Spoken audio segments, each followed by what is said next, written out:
Olá, eu sou o pastor George Lucas e aqui o meu objetivo é falar com você sobre o que significa ser presbiteriano. Eu sou pastor na Igreja Presbiteriana do Brasil e me baseando aqui no livro O Cristão Presbiteriano de Sean Michael Lucas, publicado pela editora Cultura Cristã. Eu vou falar um pouco da introdução desse livro, porque é a partir dele que nós teremos aqui nesse canal uma série de aulas, uma série de vídeos para ajudar você a entender o que significa ser presbiteriano, o que isso faz diferença para a nossa fé, né? O que nos torna iguais aos outros cristãos, o que nos torna diferentes, para você entender melhor entender o que significa, né, a Igreja Presbiteriana do Brasil e o seu envolvimento com ela, ok? Para a gente começar, a gente precisa entender o que significa a identidade. O que é a minha identidade? Bom, se você vai falar, né, quem é você, qual é a sua identidade, para você explicar quem você provavelmente vai falar de algumas características, né? Vamos supor que eu não conheça você presencialmente, ou nunca tenha te visto, e eu pergunte quem é você ou como você é. Talvez você fale um pouco das suas características físicas, né? Eu sou um pouco alto, eu tenho uma pele escura, ou o meu cabelo é dessa cor, eu tenho tantos anos, algumas coisas que classifiquem ou identifiquem um pouco das suas características físicas. Ou talvez você fale de coisas que você se ocupa. Eu sou um vendedor, eu sou um estudante, né? Eu sou pai de 2 filhos, algumas coisas que envolvem a sua prática, o seu dia a dia. Ou talvez você possa falar um pouco da sua experiência de vida. Você pode falar, por exemplo, eu já viajei para o exterior, eu nasci no sertão baiano, já morei 5 anos na capital paulista. Então, essas coisas moldam, né, afetam diretamente quem nós somos. E é a partir de conceitos como esses que a gente vai falar sobre a identidade presbiteriana. É essa a ideia desse primeiro momento nosso aqui, tá?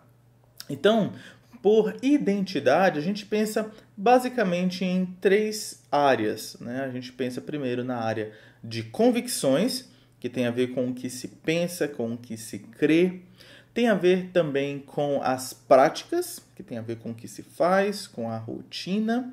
E tem a ver também com a história, que tem a ver com o que aconteceu no decorrer do tempo e como as coisas do passado afetam o presente e certamente afeta como a gente vai seguir para o futuro, né? Então, pensando aí, nós vamos lidar com essas 3 áreas: convicções, práticas e história. E olhando para a Igreja Presbiteriana, nós temos algumas coisas que preenchem, né, essas 3 áreas. A primeira delas, olhando para convicção, a identidade presbiteriana lida muito com a sua doutrina. As nossas convicções estão registradas, né, e são aquilo que nós cremos.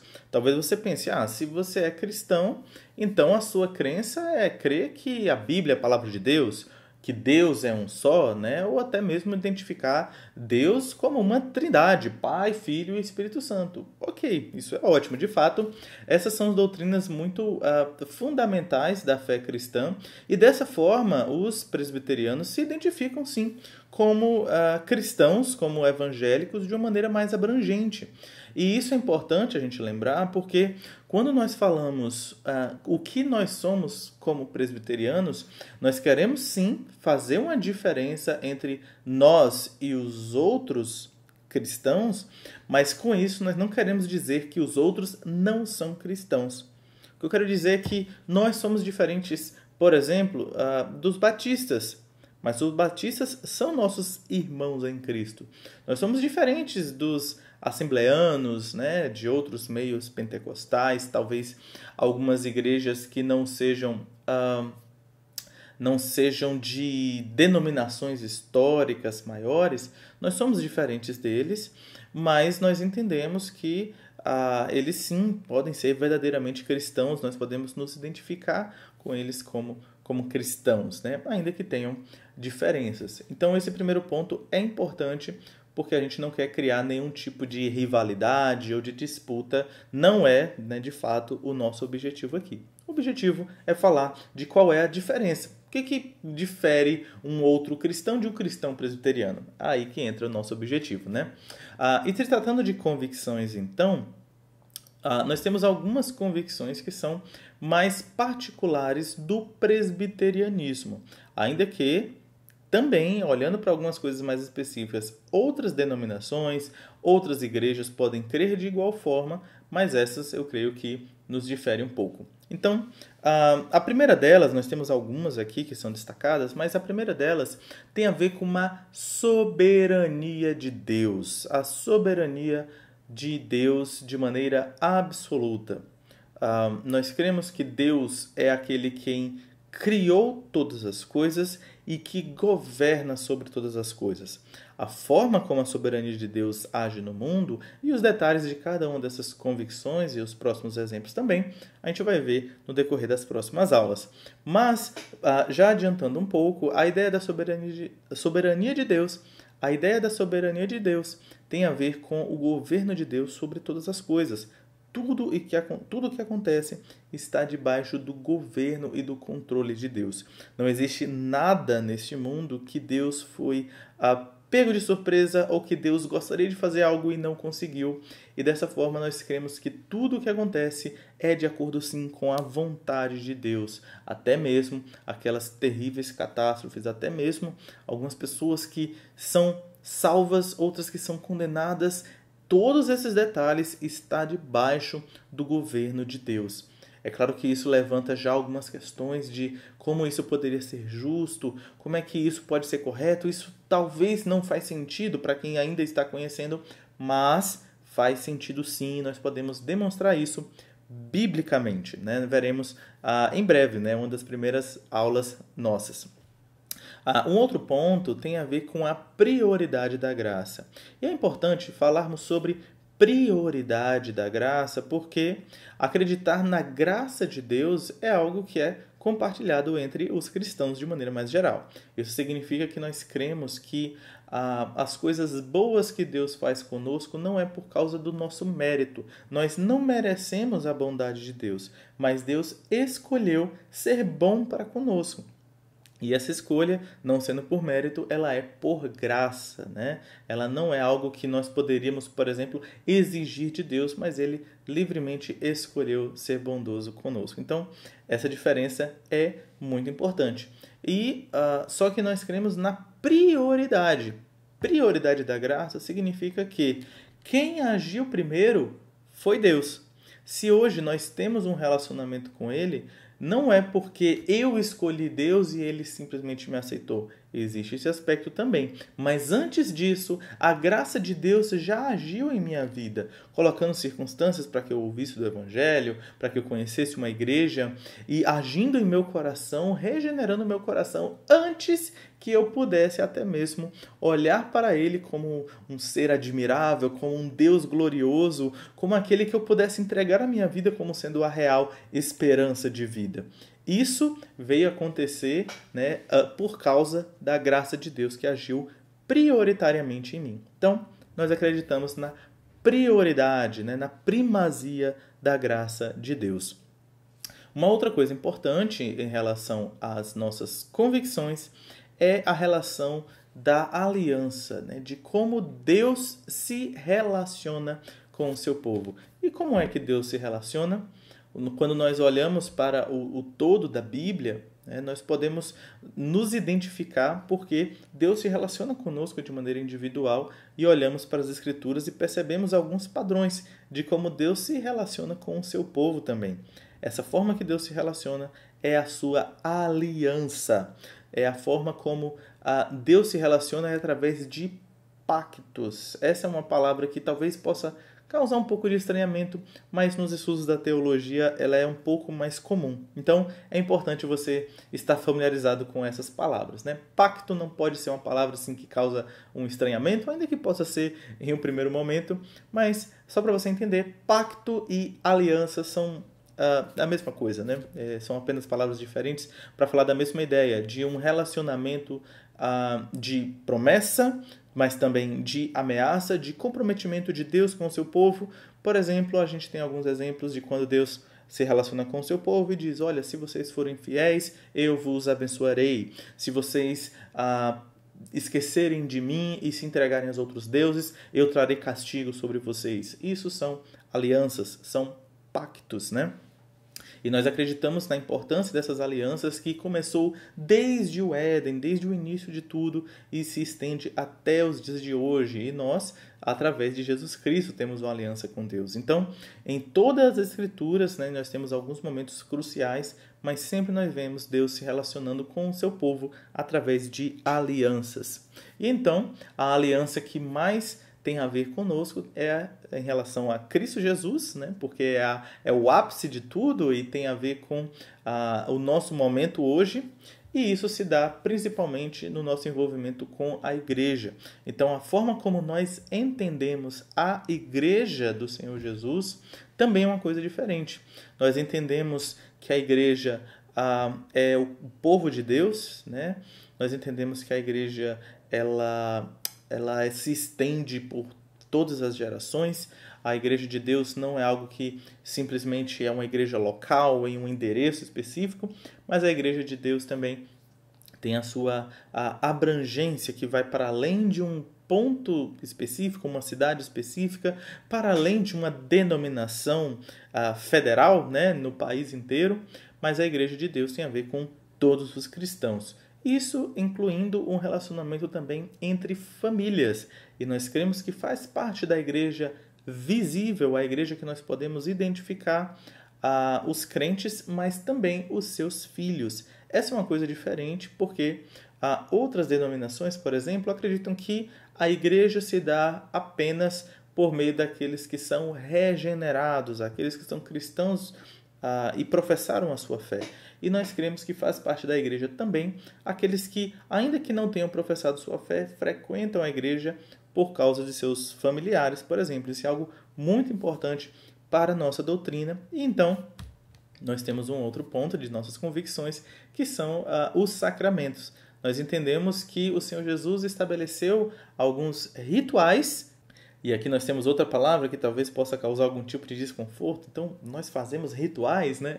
Mas sim, nós fazemos. E um ritual não é algo nada muito esotérico ou algo místico, né? Que a gente não deva mexer. Não, na verdade, ritual é algo muito mais simples. Ritual é apenas uma prática que você faz com elementos externos, mas que tem um significado espiritual. E os rituais que o Senhor Jesus estabeleceu para nós são batismo e santa ceia, é que nós chamamos de sacramentos. Então, sacramento e ritual são palavras também que estão relacionadas, e nós temos como sacramentos o batismo, que é a cerimônia de inserção no povo de Deus, e nós temos também a ceia do Senhor, que é a cerimônia, o ritual de comunhão, de demonstração, que nós somos unidos ao povo de Deus. Também é um ato em que acontece de fato um fortalecimento do povo de Deus na sua comunhão com Cristo Jesus, e a partir disso nós somos verdadeiramente abençoados. Então, esses são alguns exemplos, né, de convicções presbiterianas, mas se você quiser ver mais sobre as convicções presbiterianas, como eu falei, elas estão registradas, e nós temos a Confissão de Fé de Westminster, nós temos o Breve Catecismo de Westminster e o Catecismo Maior de Westminster. Esses três documentos são identificados como os padrões de Westminster, né? Existiu uma assembleia onde vários teólogos eles elaboraram esses documentos, melhor dizendo, e nós temos adotado esses documentos como sendo nossos padrões de fé, de como nós entendemos a exposição e o ensino das Escrituras Sagradas. Então, esses são os exemplos já citados, né? São alguns destaques que são distintivos, né? Coisas que nós, como presbiterianos, pensamos diferente das outras denominações. Mas tudo isso tem a ver apenas com convicções. Mas agora, olhando para práticas, nós temos também algumas coisas mais específicas. Quando se pensa em prática religiosa, na Reforma Protestante, houve um certo debate em termos de como se dá a prática religiosa. E uma coisa que nós herdamos de lá tem a ver com a nossa devoção. Nós acreditamos que a devoção a Deus, a prática religiosa e a religiosidade, novamente, uma outra palavra que pode causar algum incômodo, porque religiosidade geralmente é visto como algo pejorativo, algo ruim, mas não precisa ser assim. E se você vê como algo ruim, então nós estamos falando do mesmo ponto, né? Porque o que é algo ruim? É uma religiosidade que é fria, uma religiosidade que não faz sentido, que não corresponde à realidade. E não é isso que nós cremos.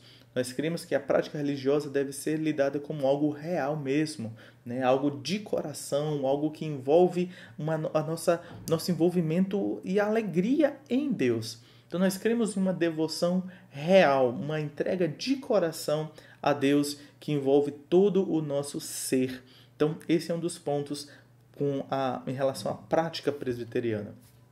Um outro ponto tem a ver com o culto, né? Nós cremos num culto solene que tem a ver com a convocação de Deus para a reunião do seu povo para adorá-lo.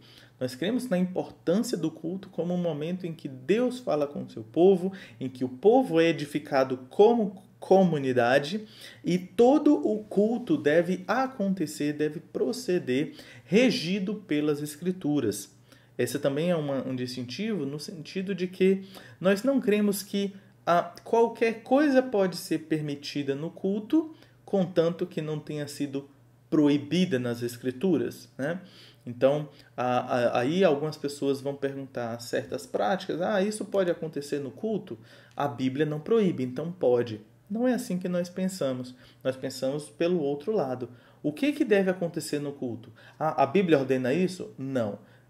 Mas também não proíbe. Mas se não ordena, a gente não faz. Mas a Bíblia ordena isso? Sim. Então isso cabe no culto. Então a ideia tem a ver com um outro princípio também tem a ver com o princípio regulador do culto. A ideia de que nós cremos que Deus é quem estabelece a forma como nós adoramos. E ele faz isso por meio da sua palavra. E aí vem um outro princípio que tem a ver com a prática presbiteriana, que tem a ver com o governo eclesiástico. Como nós lidamos com, por exemplo, o cuidado uns com os outros, né? Como nós lidamos com disciplinas eclesiásticas, como lidamos quando um oficial cai em pecado de escândalo, ou como lidamos com a escolha de oficiais, ou como são as reuniões para decidir como serão as atividades na igreja durante o ano em vigor, né? Então, essas práticas nós temos estabelecido em uma Constituição. Nós temos um documento elaborado para determinar como são essas coisas, quais são os cargos, né? Quais são os oficiais, quais são os direitos e deveres dos membros. E, através dessa Constituição, nós temos o estabelecimento também de concílios. Nós entendemos como um fundamento bíblico mesmo que a igreja deve ser regida por meio de concílios, grupo de pessoas, grupo de líderes que representam o povo de Deus, né? Que representam a igreja de maneira geral, e esses concílios é que vão tomar decisões pertinentes à prática e o andamento da igreja. Qualquer pessoa não pode fazer o que acha melhor, né? Mas aqueles que foram eleitos como representantes também não vão fazer como acho melhor, mas em uma reunião específica para esses fins é que acontece o procedimento e a administração da igreja. Então, esse é um ponto, né, que tem a ver com o governo eclesiástico. A devoção pessoal, o culto e o governo eclesiástico tem a ver com as práticas da igreja presbiteriana. E agora, olhando para a história, que é o nosso terceiro e último ponto aqui, relacionado à identidade presbiteriana. Quanto à história, nós temos alguns pontos, né? Porque até mesmo o nome presbiterianismo ele não nasce agora, ele já existe há um tempo, então existe toda uma tradição por trás da Igreja Presbiteriana do Brasil, que é a partir de onde eu falo. Então, por exemplo, um dos pontos principais tem a ver com a Reforma Protestante. É claro que a Igreja cristã, ela sempre existiu, né? Nós vamos retroceder até lá o período de Cristo Jesus com seus apóstolos, se formos falar do início da Igreja. Mas no decorrer da história, nós entendemos que houve alguns desvios, alguns, infelizmente, se perderam no caminho e algumas práticas foram incorporadas à igreja que não correspondem aos ensinos bíblicos de fato. E com essas distorções, houve um período da reforma que Deus levantou alguns homens que trouxeram, então, alguns pensamentos que iam contrários à Igreja Católica Romana medieval, principalmente, que é a Igreja Católica da época, e assim houve uma divisão entre católicos e protestantes, e isso vem se estendendo, trazendo outras ideias e um sistema de governo, um sistema de doutrinas diferente daquele que havia antes. Então, por isso, a Reforma Protestante ela tem uma grande importância. Nós temos pessoas como João Calvino, nós temos pessoas como John Knox, que são de grande referência para o que é o presbiterianismo hoje. Então, veremos um pouco sobre a história da Reforma Protestante também. Uma outra coisa importante também para pensarmos na história tem a ver com o puritanismo, um movimento puritano que acontece posteriormente. E o puritanismo, herdado da Reforma Protestante, vai observar também certas práticas e haver um desenvolvimento de doutrinas, de fé, muito mais avançado, né? Assim, entrando em questões muito mais específicas que a Reforma, por vezes, não lidou, né? O puritanismo ainda é movimento reformado, mas é numa área mais específica. É daí que nós temos os nossos documentos de fé. A Confissão de Fé de Westminster, Catecismo Maior de Westminster e o Breve Catecismo de Westminster são documentos elaborados especialmente por puritanos, né? Os teólogos puritanos. Então, nós temos sim uma tradição que tem a ver com esse movimento, né? O que acontece depois é que há uma expansão dos reformados, né, da Igreja Reformada, dos puritanos, e essa expansão chega à América, em especial, né, estamos falando aqui dos Estados Unidos da América, e o presbiterianismo chegando lá também se expandiu, e nós temos ali também alguns fundamentos, alguns marcos históricos muito importantes que têm tudo a ver com o nosso presbiterianismo aqui no Brasil. Então, nós vamos falar sim do início, né, e um pouco da história da Igreja Presbiteriana do Brasil, porque é o caminho, né, aí esse ponto das histórias é um caminho histórico aí até chegar a nós, caminho cronológico, porque a nossa igreja, a Igreja Presbiteriana do Brasil, nasce a partir dos americanos e dos americanos que veio a nascer do puritanismo, que tem a ver com a reforma. Então, estão todos esses pontos relacionados. É importante a gente saber isso para saber as nossas origens, sabermos um pouco mais sobre as nossas, até mesmo as nossas convicções e práticas, entendendo a nossa história. Então, essas são as três grandes áreas para a gente pensar sobre a nossa identidade presbiteriana. Veremos em um primeiro momento sobre as nossas convicções, em um segundo momento veremos também sobre as nossas práticas e, posteriormente, veremos também sobre a nossa história. Em cada uma dessas aulas, nós pretendemos também atender vocês quanto às dúvidas que podem surgir, esclarecimentos sobre algum ponto que talvez tenha passado um pouco mais breve, que você gostaria de entender melhor, e também fornecendo mais material para você crescer no seu conhecimento, conhecer um pouco mais. E na descrição desse vídeo, onde você está assistindo no canal no YouTube, sempre dê uma olhada porque estará ali alguns links, alguns acessos extras, seja de algum vídeo, de algum artigo, para você conhecer um pouco mais do assunto que foi falado. A princípio, o que você achou?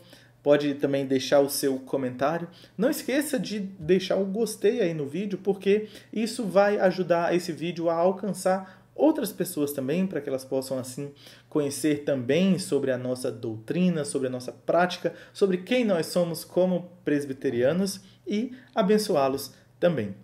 Desde já nós agradecemos, até uma próxima e tchau.